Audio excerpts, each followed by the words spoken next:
Welcome to the Pencil Bob channel. I hope you enjoy my stories. Please like and subscribe, and hit that notification icon so you never miss out. Now on with the stories. Back in my college days, I took a summer job with a cable TV company to help cover tuition and other expenses. This was during a time when the housing market in the U.S. was booming, and new homes were being built at a dizzying pace.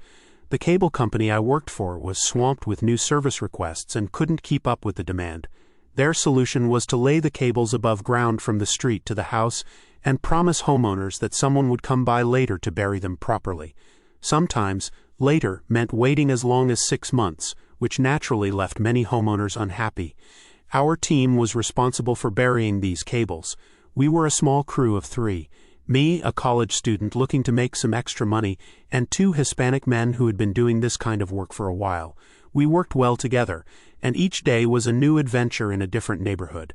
One particularly hot summer day, we arrived at a house to bury the cable. As usual, we started by ringing the doorbell to let the homeowner know we were there. No one answered, so we called the house number we had on file, but still got no response. Without any other contact information, we decided to go ahead and start our work. This was standard procedure since we often didn't get to speak to the homeowners directly. We were about halfway through burying the cable when a car suddenly pulled up and came to a screeching halt in front of the house.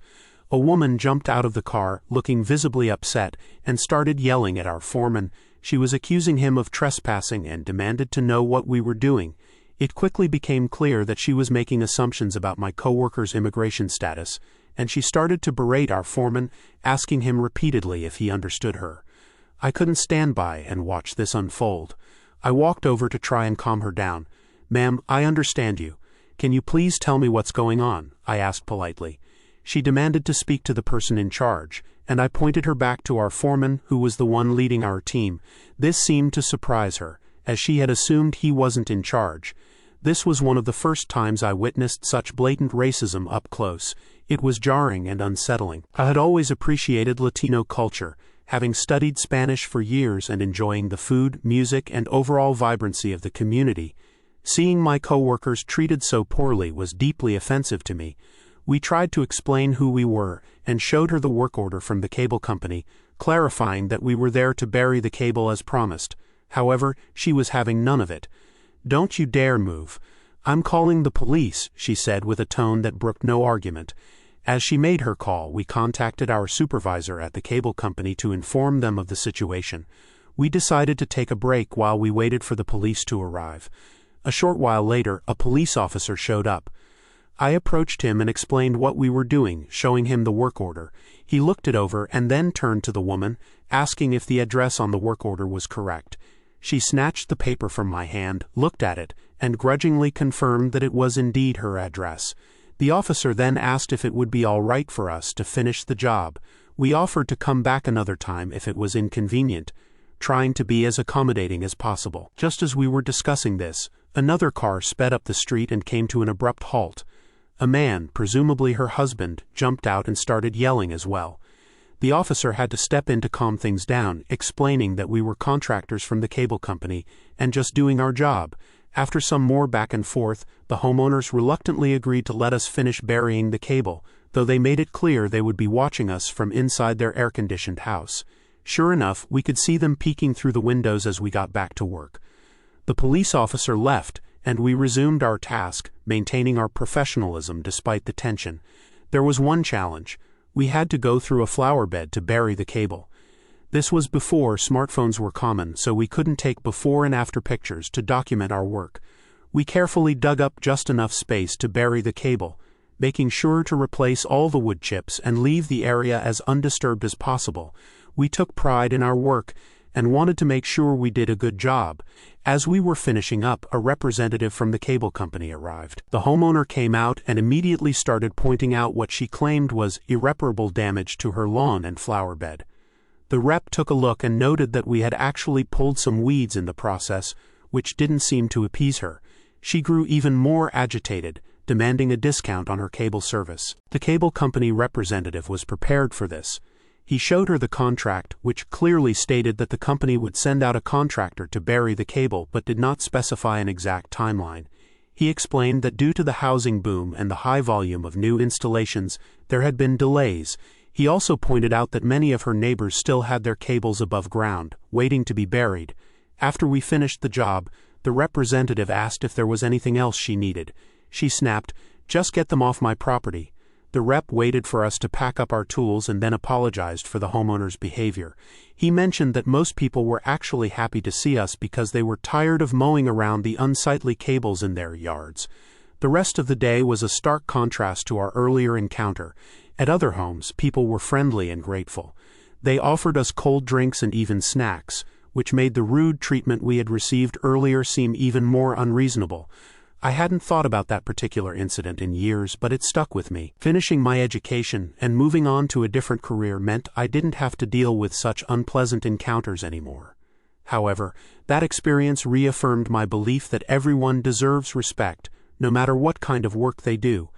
Those who labor under the hot sun, ensuring that we can enjoy our comfortable, air-conditioned homes, deserve our gratitude and respect.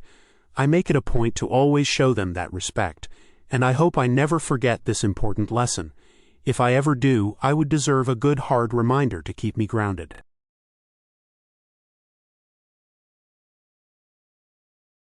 The afternoon sun blazed through the grimy windows of the crowded city bus, casting a warm glow on the passengers squeezed into their seats and standing in the aisles. Among them sat Karen, her arms crossed tightly over her chest as she glared at the people around her. "Unbelievable," she muttered under her breath, eyeing the few vacant seats scattered throughout the bus. "No one has any manners these days." As the bus jostled forward, Karen's frustration grew. With each sudden stop, she found herself stumbling into other passengers or gripping onto the overhead railing for dear life. Her irritation reached a boiling point when she spotted a young man sprawled out across two seats, his backpack taking up the space of a third. "Excuse me," Karen snapped, marching over to him. "Do you mind? Some of us would like to sit down." The young man glanced up, seemingly unfazed by her outburst. "Sorry, lady. No room." Karen's cheeks flushed with anger. "No room? You're practically taking up a whole row." Her words caught the attention of nearby passengers, who exchanged uneasy glances. Sensing the tension, a kind-hearted woman spoke up. "Ma'am, perhaps we can try to find a solution without causing a scene." However, Karen was beyond reason. With a sharp intake of breath, she launched into a tirade, accusing everyone within earshot of selfishness and rudeness.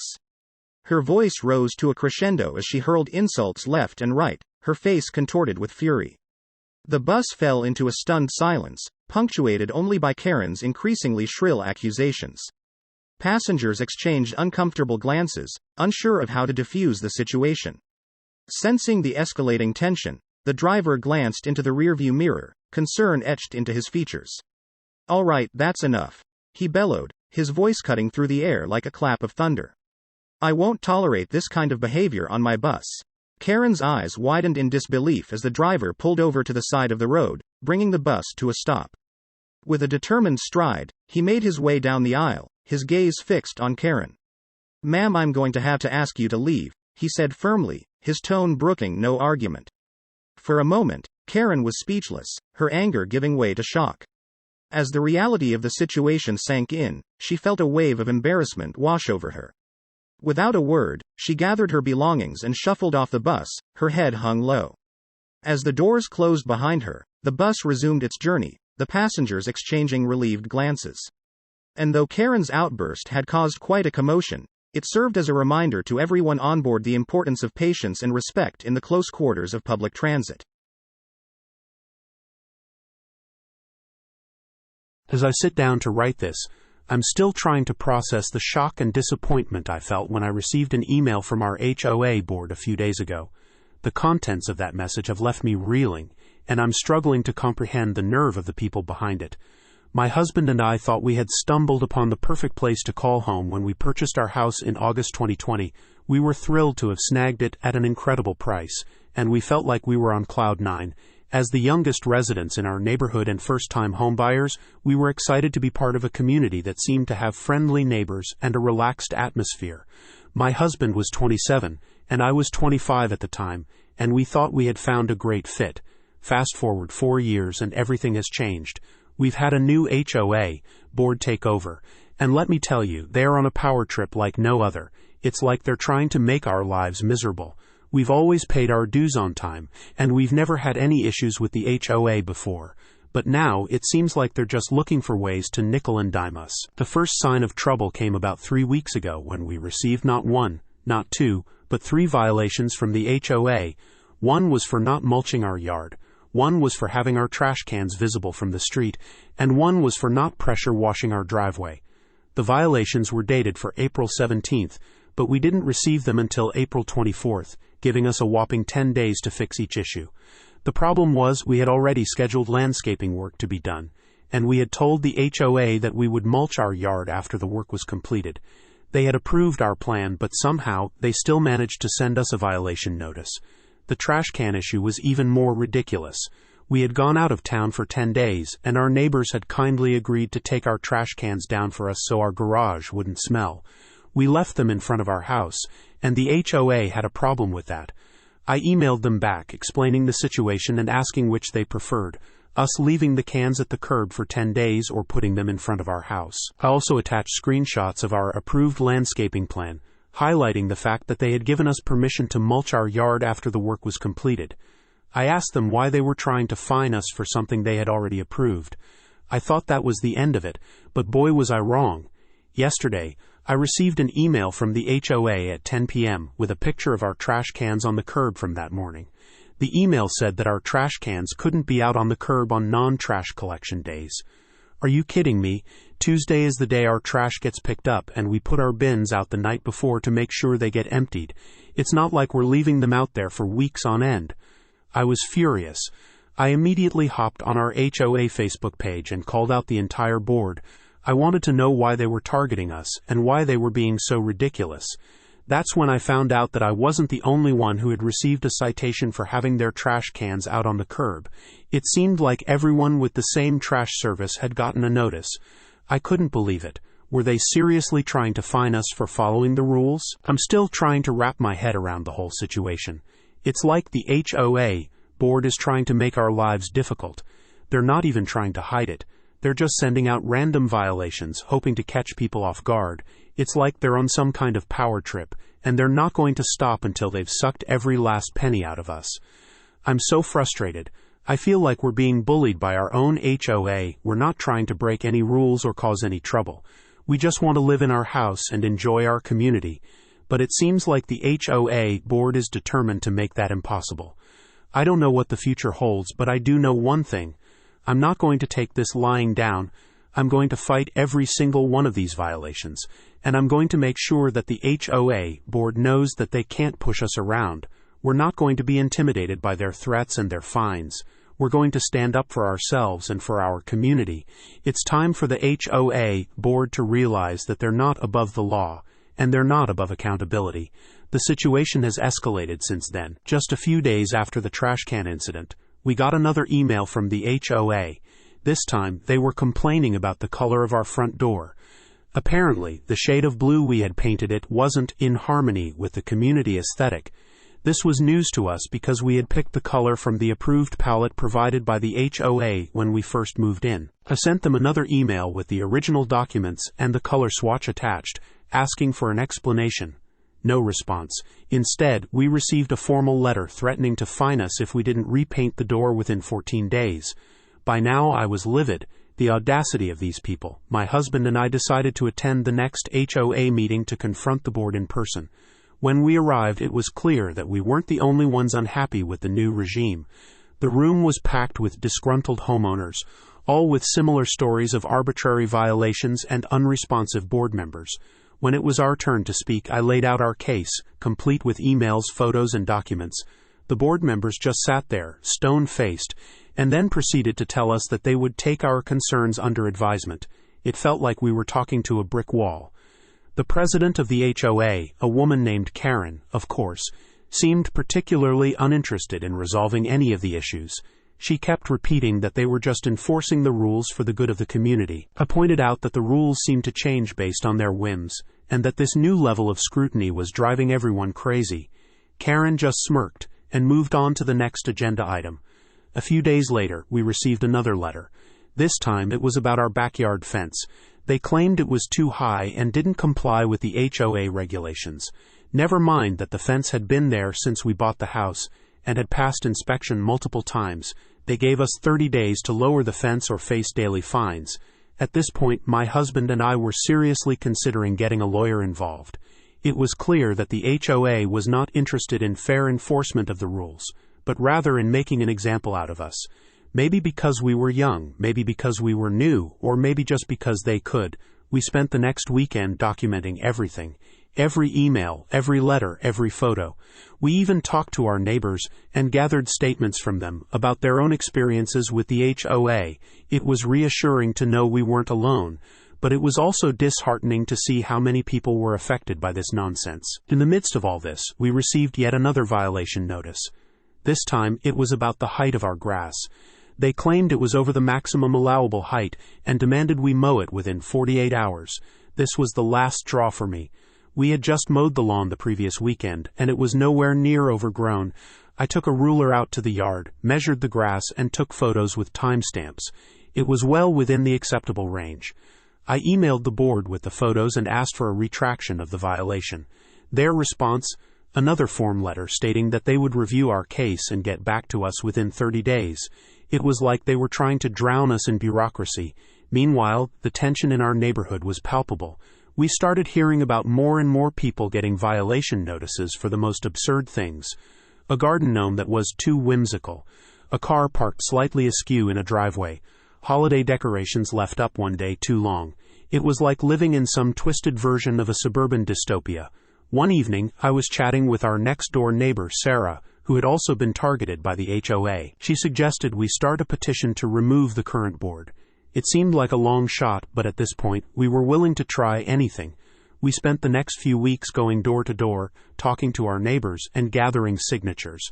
Most people were more than happy to sign once they heard what we were doing. We managed to get a significant number of signatures and submitted the petition to the HOA. Their response? They claimed that some of the signatures were invalid, and that we hadn't met the necessary threshold. They provided no evidence for their claims and refused to disclose the exact number of signatures required. It was another dead end. Around this time, my husband and I started noticing strange things happening around our house. One morning, we found our mailbox knocked over. Another time, our garden hose had been slashed. We couldn't prove it was related to the HOA issues, but it felt too coincidental to be random vandalism. It was like someone was trying to intimidate us into backing down. We installed security cameras around our property, hoping to catch whoever was behind the vandalism. The cameras did catch some footage of suspicious activity, but nothing clear enough to identify anyone. It was frustrating and made us feel even more paranoid. To make matters worse, my husband's car was towed from our driveway one night. The HOA claimed it was parked in a manner that violated the community's regulations, even though it had been in the same spot for months without issue. Getting the car back was a nightmare, and we had to pay a hefty fee to the towing company. It was like they were trying to bleed us dry with these petty fines and fees. The stress was starting to take a toll on our relationship. My husband and I were constantly on edge, snapping at each other over the smallest things. It felt like we were living in a war zone with the HOA as our relentless enemy. We barely had time to enjoy our home anymore because we were always dealing with some new crisis or violation. In the midst of all this chaos, we learned that the HOA was planning to increase the annual dues. They cited increased operational costs and the need for community improvements as the reasons.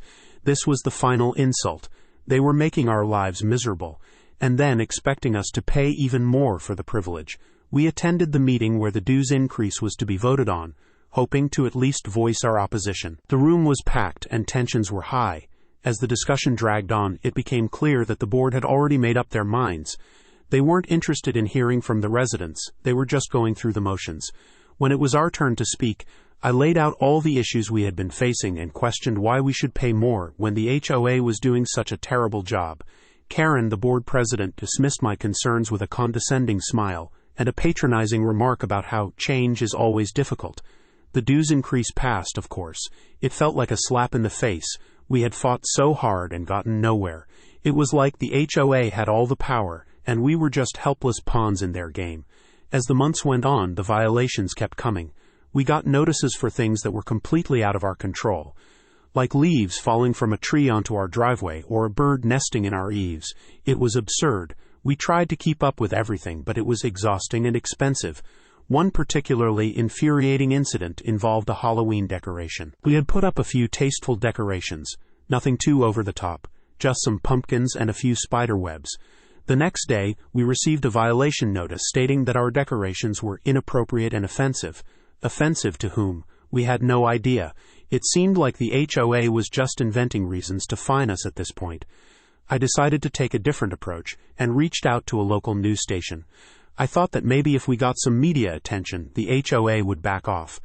The news crew came out, interviewed us, and did a segment on the ridiculous HOA enforcement. The response from the community was overwhelmingly supportive, but it also seemed to enrage the HOA even more. After the news segment aired, we started receiving violations almost daily. It was clear that the board was retaliating. Our mailbox was filled with letters demanding compliance with increasingly obscure and nonsensical rules. It was a nightmare.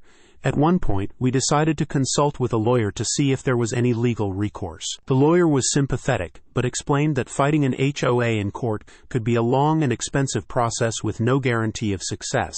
It felt like we were trapped. Our neighbors continued to rally around us, but it was little comfort in the face of the relentless harassment from the HOA. We held a few community meetings to discuss our options, but without the ability to remove the board or change the rules, we felt powerless. One of the most disheartening moments came when we found out that a few of our neighbors had decided to sell their homes and move away. They couldn't handle the stress and harassment anymore. It was heartbreaking to see our community being torn apart by the very organization that was supposed to protect it. Despite all this, we refused to give up. We kept documenting everything, hoping that someday we would find a way to fight back effectively. The situation had taken over our lives, but we were determined not to let the HOA win. And so, here we are, still fighting, still hoping for some kind of resolution. It's exhausting, frustrating, and sometimes feels hopeless, but we refuse to let the HOA bully us into submission. This is our home, and we're not going to give it up without a fight. The battle continues, and we'll keep standing up for ourselves and our community, no matter how difficult it gets. For 2 years, my neighbors left their cans at the end of the street all the time. If they had to take out the trash, they walked to the end of the driveway. I am too lazy for that, and would wheel my cab back to my garage every work. Then the trash service changed the pickup to only one side of the street, and I had to roll my trash can over to the neighbor's side on Mondays for pickup. All of a sudden, these neighbors who had never moved their trash can in 2 years became the most hardcore trash can Nazis in the world. Within minutes of pickup, they would be out wheeling their cans up their driveways, and when I forgot to get mine one night, I came out the next morning to it flung across my driveway. If you give people an excuse to be judgmental a-holes, they will change their whole life for a chance to judge others. This emphasis on a home being an income-generating property is partly to blame for the housing prices. Everyone wants to sell their home for a profit, and that's all they care about. For many HOAs, this has become their sole goal. They think having all homes in the HOA maintain ridiculous standards and rules makes property more valuable. Does a blue front door versus a white font door really affect property values? Highly doubt it. Or having a bird feeder in your backyard. Seeing these HOA horror stories makes me glad HOAs are not common where I live. We moved into our house just over 20 years ago. It had been the model home for the neighborhood, and so they converted the garage into the office for the builder. There is no garage. In our paperwork from when we bought the house, there is a clause stating we do not have to put our trash cans in the garage, as per our HOA covenants, because again, there is no garage. Every single time we get a new HOA board, we get a violation notice that we can't keep our trash cans on the side of the house. They must be in the garage or we'll have to pay a fine for every day they're out. It's gotten to the point that I just forward the same email I've been forwarding to them for 20 years that explains, once again, we don't have a garage. It's reached such ridiculousness I can't even be mad anymore. All I can do is laugh. If you like our stories, then please like and subscribe and comment, and remember to hit that bell icon so you never miss out. We have new stories almost every day.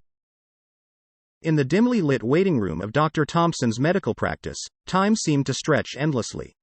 The air hung heavy with the mingled sense of antiseptic and anxiety, as patients fidgeted nervously in their seats, clutching tattered magazines and casting wary glances at the clock. Among them sat Karen, her patience wearing thin like a frayed thread on a well-worn garment. Karen sat in the corner, her leg bouncing impatiently, her eyes fixed on the clock mounted high upon the wall. With each tick of the second hand, her agitation grew, like a storm brewing on the horizon. She had been waiting for what felt like an eternity, her mind a whirlwind of worry and frustration. Glancing around the room, Karen noticed the other patients, their faces etched with varying degrees of discomfort and apprehension. Some whispered in hushed tones, exchanging tales of ailments and treatments, while others sat in stoic silence, lost in their own thoughts. But Karen paid them no mind. Her focus was singular, her obsession absolute. Finally, unable to contain her mounting anxiety any longer, Karen rose from her seat with a huff, her heels clicking sharply against the linoleum floor. With determined strides, she marched towards the reception desk, her expression a mask of indignation. "Excuse me," she snapped, her voice a sharp blade slicing through the thickened atmosphere of the waiting room, each syllable carrying the weight of her mounting impatience. "I've been waiting here for over an hour. This is unacceptable." Her words, like a sudden gust of wind in the desert, disrupted the uneasy calm that had settled over the room, stirring the air with an intensity that could not be ignored. The other patients, ensnared in the web of their own anxieties, turned their heads to regard her with a mixture of surprise and apprehension, as if awakening from a collective trance. Yet, despite the palpable tension that hung in the air, she remained undeterred, her resolve unyielding in the face of adversity. The receptionist, a young woman with tired eyes and a forced smile, looked up from her computer screen, her brow furrowing in mild surprise. "I'm sorry, ma'am," she replied, her tone apologetic. "Dr. Thompson is running a bit behind schedule today. I assure you, he'll see you as soon as he can." Karen was having none of it. Her words cut through the air like a cry in the wilderness, her voice a clarion call of urgency amidst the stagnant air of the waiting room. "I don't care about your excuses," she retorted, her tone laced with a steely resolve that brooked no argument. "I demand to see the doctor immediately. My health is at stake here." Each word reverberated with a sense of purpose, echoing off the sterile walls of the room and reverberating in the ears of those who dared to listen. The other patients, caught in the crossfire of her righteous indignation, shifted uneasily in their seats, their eyes darting nervously between Karen and the impassive receptionist. But Karen paid them no mind. Her focus was singular, her determination unyielding. For in that moment, she was not merely a patient, but a force to be reckoned with, a harbinger of change in a world plagued by inertia. The receptionist sighed, her patience wearing thin.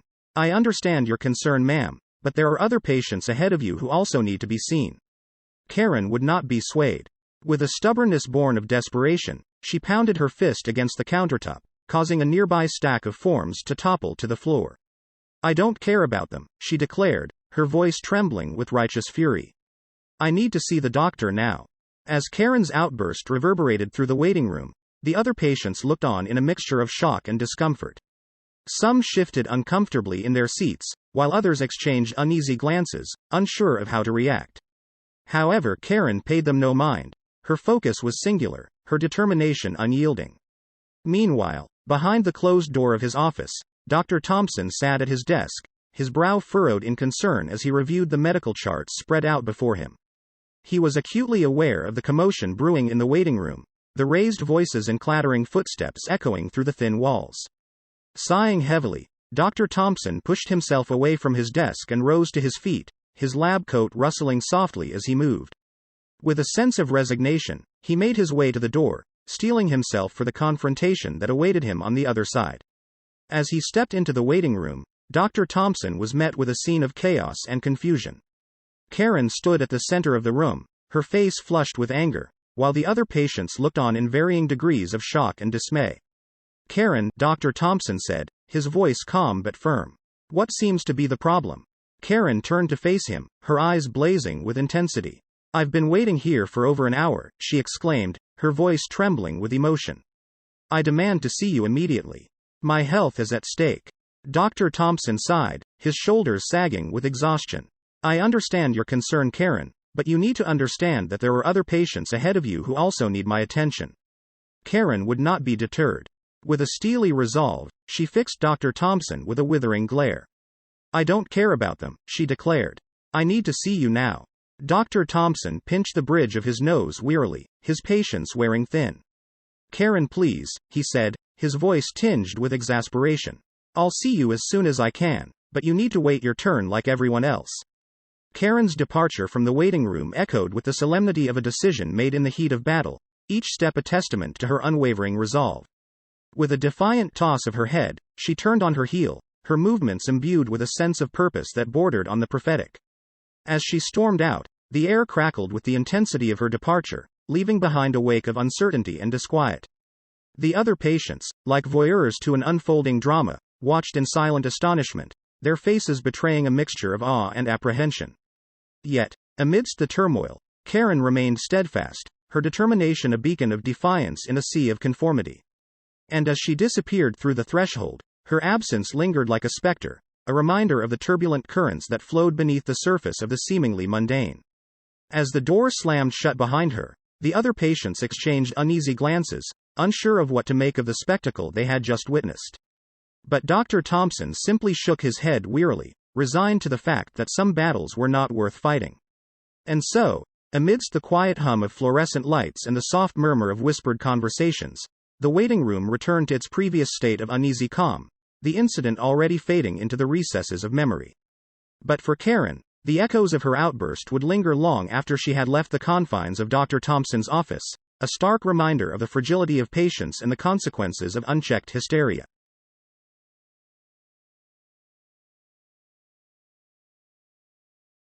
What should I do when I paid for a seat reservation on a full train, and an old lady took my seat, and refused to leave because I'm young and she's old? While not quite a Karen story, definitely entitled. We got the train conductor service thingy guy to sort it out. Actually, I don't know what his role was, but he was wearing the correctly branded uniform. At least I think it was the right uniform. Either which way, he sorted it out pretty much immediately. A few years ago we took the train from Vancouver, Canada, through to Portland, Oregon, USA, after doing an Alaskan cruise. We paid a little extra to sit at the front of the train, in business class, mainly to avoid the really long queues and have a bit of extra space. New Zealanders are notorious for hating queues, even though we do queue correctly and politely, so all the seats were assigned. It was a long trip, something like 8 to 9 hours, and my first ever time to see wild trash pandas, albeit through a window. So we just spread our crap across our 2 seats and table. After we crossed over the Canada-America border, there were various stops along the way with people getting off and getting on.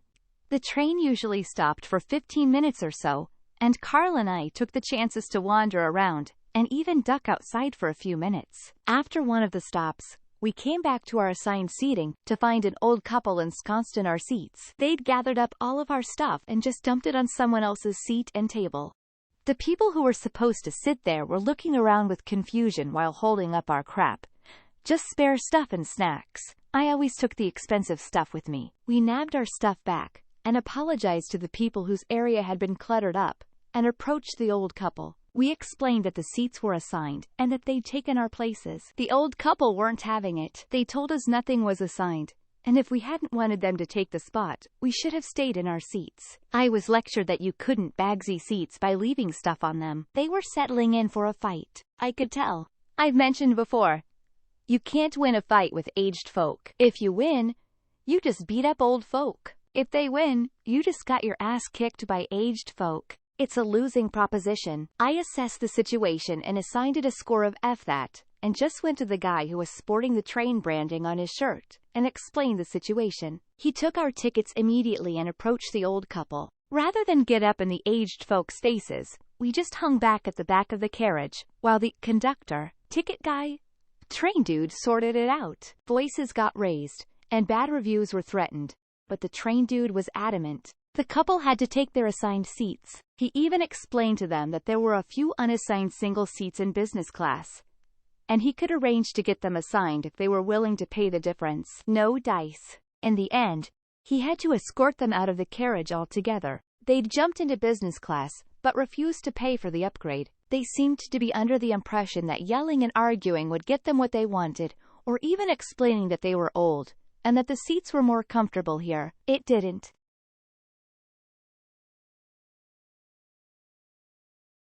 Karen was not happy. She stood by the edge of the pool, her arms crossed tightly over her chest as she watched the children splashing around and having fun. It wasn't that she didn't like children, but their rowdy behavior was getting on her nerves. She glanced over at the lifeguard, a young woman with a whistle around her neck, and made up her mind. Karen's steps echoed with determination as she made her way towards the lifeguard's chair, her eyes fixed on the figure perched high above the poolside. With each step, her frustration grew, fueled by the raucous laughter and splashing of the children nearby. She reached the base of the chair and cleared her throat loudly, her impatience palpable. "Excuse me," Karen began, her voice cutting through the din of the pool. It was firm, commanding attention. "Do you see what those children are doing?" She gestured towards the group of youngsters, their antics becoming increasingly wild. "They're being far too loud and disruptive. This is a public pool, not a playground. You need to enforce some rules here." The lifeguard, a young woman with a ponytail and a whistle dangling around her neck, peered down at Karen with a mixture of surprise and skepticism. She adjusted her sunglasses and frowned slightly, unsure of how to respond to this unexpected confrontation. "Ma'am, we do have rules in place for safety," the lifeguard replied, her tone measured. "But part of coming to a public pool is to enjoy oneself. As long as they're not endangering anyone, a bit of splashing and laughter is to be expected." Karen's brow furrowed in frustration, her grip tightening on the straps of her bag. "That's not good enough," she retorted, her voice rising slightly. "This level of noise and chaos is unacceptable. I demand that you put a stop to it immediately." The lifeguard sighed, feeling the weight of Karen's displeasure bearing down on her. She glanced around at the other swimmers, some of whom were beginning to take notice of the escalating situation. She knew she had to tread carefully, but she also had a duty to uphold the rules of the pool. "I understand your concern, ma'am," the lifeguard replied, trying to remain calm. "But we have to strike a balance between safety and enjoyment. As long as the children aren't putting themselves or others at risk, I'm afraid there's not much more I can do." Karen's frustration boiled over, her cheeks flushing with anger. She took a step closer to the lifeguard, her voice trembling with intensity. "I won't stand for this," she declared, her tone icy. "If you won't enforce the rules, then I'll have no choice but to report you to your manager. This behavior is completely unacceptable." The lifeguard shifted uncomfortably in her chair, feeling the weight of Karen's threat hanging in the air. She knew she had a duty to uphold the rules of the pool, but she also knew that bending to the will of every disgruntled patron was a slippery slope. She met Karen's gaze evenly, trying to convey a sense of understanding. "I'm sorry you feel that way, ma'am," the lifeguard replied, her voice tinged with regret. "But we have to consider the needs of all our patrons, not just one individual. I'll do my best to keep an eye on the situation, but I can't promise to intervene unless there's a genuine safety concern."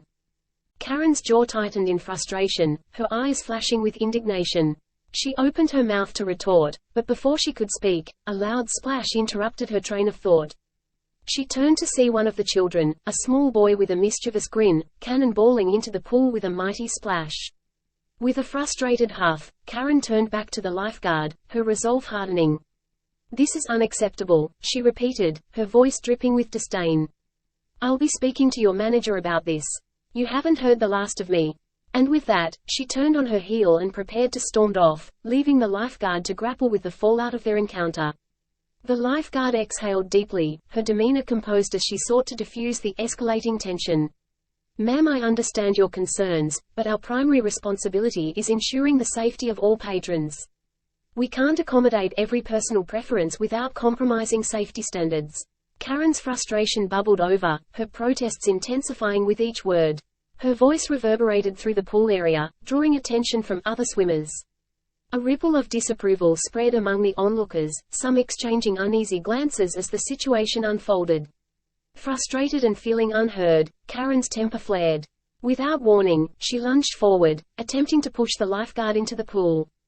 But the lifeguard, quick to react, sidestepped out of the way, causing Karen to lose her balance and tumble into the water with a splash. For a moment, there was stunned silence as Karen surfaced, sputtering and gasping for air. The lifeguard leaned over the edge of the pool, her expression a mix of concern and exasperation. "Ma'am, I'm going to have to ask you to leave," she said firmly. "Your behavior is unacceptable, and if you don't go willingly, I'll have to call the police." Karen's cheeks flushed with embarrassment as she realized the gravity of the situation. She reluctantly made her way out of the pool, the eyes of the other swimmers following her every move. As she reached the edge, she turned back to glare at the lifeguard one last time before leaving, dripping wet and defeated. The rest of the day at the pool passed without incident, the children returning to their games and the lifeguards keeping a watchful eye over the water. But for Karen, the memory of her public pool predicament would linger long after her clothes had dried and the water had been drained from her ears. It served as a stark reminder that attempting to micromanage every detail often results in disorder and humiliation, a lesson Karen remained oblivious to.